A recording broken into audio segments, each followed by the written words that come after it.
Welcome back everyone, welcome to civil services study. अभी तक 69 test complete हो गए थे यूपी पीसीएस के लिए। लगभग 2 दिन से कोई टेस्ट अपलोड नहीं हुआ है, तो कंटिन्यू करते हैं टेस्ट नंबर 70 से। तो चलिए स्टार्ट करते हैं। 2 से 3 सेकंड का टाइम मिलेगा एक प्रश्न को पढ़ने के बाद। अपना भी सोचेगा कि आंसर क्या होगा। तो क्वेश्चन नंबर 1 है, सारे के सारे प्रश्न जो हैं हिस्ट्री के हैं और सारे के सारे प्रश्न प्रीवियस ईयर में पूछे गए प्रश्न हैं। ठीक है, कि किस तरह से करती है यूपी पीसीएस जीएस के प्रश्न। क्वेश्चन नंबर 1 का उत्तर दे दीजिए। तो महात्मा गांधी को राष्ट्रपिता सबसे पहले किसने कहा था? महात्मा गांधी को राष्ट्रपिता सबसे पहले कहा था सुभाष चंद्र बोस ने। ऑप्शन नंबर डी है इसका आंसर। तो देखिए, गांधी जी के लिए राष्ट्रपिता संबोधन का सर्वप्रथम प्रयोग जो है वो सुभाष चंद्र बोस ने किया था। 6 जुलाई 1944 को सुभाष चंद्र बोस ने आज़ाद हिंद रेडियो पर बोलते हुए गांधी जी को संबोधित किया और क्या कहा? भारत की स्वाधीनता का आखिरी युद्ध शुरू हो चुका है। राष्ट्रपिता भारत की मुक्ति के इस पवित्र युद्ध में हम आपका आशीर्वाद एवं शुभकामनाएं चाहते हैं। गांधी जी को महात्मा की उपाधि रविंद्रनाथ टैगोर ने दी थी। दोनों बातों को याद रखिएगा। क्वेश्चन नंबर 2 पर आ जाइए। निम्नलिखित में से कौन सा एक सही सुमेलित नहीं है? ए पांडुरंग के सामने प्रार्थना समाज लिखा है। यहाँ ए पांडुरंग का मतलब आत्माराम पांडुरंग है। दयानंद के सामने आर्य समाज, राजा राम मोहन राय के सामने आदि ब्रह्म समाज और विवेकानंद के सामने लिखा है रामकृष्ण मिशन। कौन सा रॉन्ग है इसमें? देखिए, आत्माराम पांडुरंग ने स्थापना की थी प्रार्थना समाज की। करेक्ट है क्या? करेक्ट है। स्वामी दयानंद सरस्वती आर्य समाज के संस्थापक थे, ये भी करेक्ट है। रामकृष्ण मिशन के संस्थापक स्वामी विवेकानंद जी थे, ये भी करेक्ट है। राजा राम मोहन राय ने आदि ब्रह्म समाज की स्थापना नहीं की थी। ब्रह्म समाज के संस्थापक थे ना ये। आदि ब्रह्म समाज हो गया केशव चंद्र सेन, इसका उत्तर होना चाहिए। ठीक है, तो ये कन्फ्यूज़न हो जाता है ब्रह्म समाज में, आदि ब्रह्म समाज में। तो शुरुआत होती है 1828 से। 1828 में ब्रह्म समाज को राजा राम मोहन राय और द्वारिकानाथ टैगोर ने स्थापित किया था। इसका एक उद्देश्य भिन्न भिन्न धार्मिक आस्थाओं में बटी हुई जनता को एकजुट करना था और समाज में फैली हुई कुरीतियों को दूर करना था। देखिए, ब्रह्म समाज के अंतर्गत कई धार्मिक रूढ़ियों को बंद करवा दिया गया, जैसे कि सती प्रथा, बाल विवाह, जाति तंत्र और अन्य सामाजिक कुरीतियाँ। तो आदि ब्रह्म समाज के संस्थापक कौन? केशव चंद्र सेन, याद रखिएगा, ना कि राजा राम मोहन राय। क्वेश्चन नंबर 3 पर आ जाइए। निम्नलिखित देशी राज्यों में कौन यथावत समझौते का पक्षधर था? निम्नलिखित में से कौन देशी राज्यों में यथावत समझौते का पक्षधर कौन था? हैदराबाद। Option number A. तो प्रश्न में दिए गए राज्यों में हैदराबाद जो है यथावत समझौते का पक्षधर था। हल्का सा नॉइस आ सकता है बैकग्राउंड में, क्योंकि रेनफॉल हो रहा है, बारिश पड़ रही है।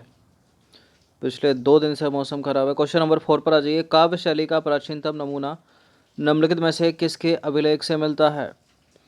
काव्य शैली का प्राचीनतम नमूना इनमें से किसके अभिलेख से मिलता है? कठियावाड़ के रुद्रदामन से। तो सीधे सीधे याद रखिएगा, काव्य शैली का प्राचीनतम नमूना कठियावाड़ के रुद्रदामन के अभिलेख या शिलालेख से मिलता है। क्वेश्चन नंबर 5 पर आ जाइए। निम्नलिखित में से कौन सा बंदरगाह पोडुके के नाम से the Periplus of the Erythraean Sea के लेखक को ज्ञात था? कौन सा? अरिकामेडू। अरिकामेडू, ऑप्शन नंबर ए।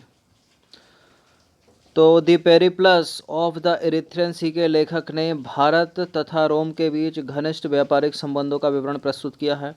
इस पुस्तक में अरिकामेडू को पोडुके के नाम से जो है लिखा गया है। भुवनेश्वर तथा पुरी के मंदिर किस शैली में निर्मित हैं? भुवनेश्वर तथा पुरी के मंदिर जिस शैली में निर्मित हैं, देखिए, मंदिर रचना की 3 शैलियों का वर्णन भारत में हुआ है। उत्तर भारत की है नागर शैली, मध्य भारत में बेसर और दक्षिण भारत में है द्रविड़। तो क्या होना चाहिए? इसका उत्तर है नागर शैली, ऑप्शन नंबर ए। तो भुवनेश्वर तथा पुरी के मंदिर जो हैं वो नागर शैली में निर्मित है। दक्षिण भारत के मंदिर द्रविड़ियन शैली में है। निम्नलिखित में से कौन भारतीय राष्ट्रीय कांग्रेस की स्थापना अधिवेशन में उपस्थित नहीं था? इंडियन नेशनल कांग्रेस की स्थापना अधिवेशन में निम्नलिखित में से कौन उपस्थित नहीं था? अब नहीं थे तो कुछ कारण रहा होगा, कहीं और उपस्थित होंगे। वो दादा भाई नौरोजी थे, जी सुब्रमण्यम अय्यर भी थे, जस्टिस राणा डे भी थे, सुरेंद्र नाथ बनर्जी नहीं थे। तो देखिए 1885 1885 ईस्वी आते आते सभी राष्ट्रवादी एक अखिल भारतीय राजनीतिक संगठन की आवश्यकता का अनुभव करने लगे थे। दिसंबर 1883 में इंडियन एसोसिएशन ने अखिल भारतीय राष्ट्रीय सम्मेलन का आयोजन किया और दिसंबर 1885 में दूसरे सम्मेलन की घोषणा की थी। यही कारण था कि अखिल भारतीय राष्ट्रीय सम्मेलन से जुड़े सुरेंद्र नाथ बनर्जी 1885 में इंडियन नेशनल कांग्रेस की स्थापना में शामिल नहीं हो सके स्थापना सत्र में। लाल, बाल और पाल त्रिगुट का कौन सा व्यक्ति भारतीय राष्ट्रीय कांग्रेस का अध्यक्ष चुना गया?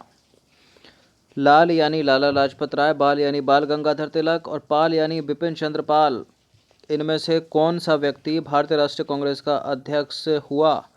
कौन सा हुआ? लाला लाजपत राय हुए थे।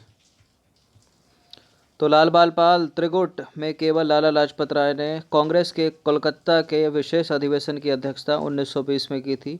बाल गंगाधर तिलक कांग्रेस के 1918 में दिल्ली अधिवेशन के अध्यक्ष चुने गए, परंतु अपने ऊपर चल रहे मानहानि के मुकदमे में व्यस्त होने के कारण एवं अध्यक्षता के लिए उपलब्ध न होने के कारण मदन मोहन मालवीय ने अध्यक्षता की थी। तो केवल लाला लाजपत राय। क्वेश्चन नंबर 9 पर आ जाइए। मुस्लिम लीग का प्रथम स्थायी अध्यक्ष कौन था? जिन्ना लगाकर गलत मत कर देना, क्योंकि इसका उत्तर है आगा खां।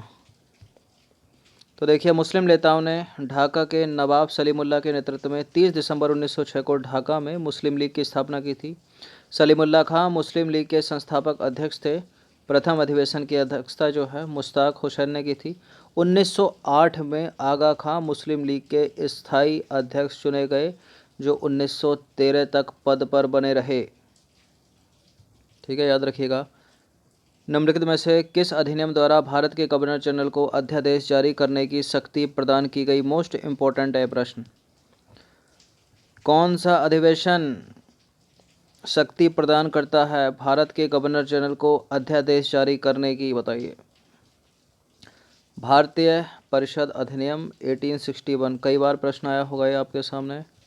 तो भारतीय परिषद अधिनियम या इंडियन काउंसिल एक्ट 1861 के द्वारा भारत के गवर्नर जनरल को अध्यादेश जारी करने की शक्ति प्रदान की गई थी। क्वेश्चन नंबर 11 पर आ जाइए। आज़ाद हिंद फौज का विचार किसने सुझाया था? विचार किसने सुझाया था आज़ाद हिंद फौज का? सुभाष चंद्र बोस लाकर इसको गलत मत कर देना, मोहन सिंह इसका आंसर है।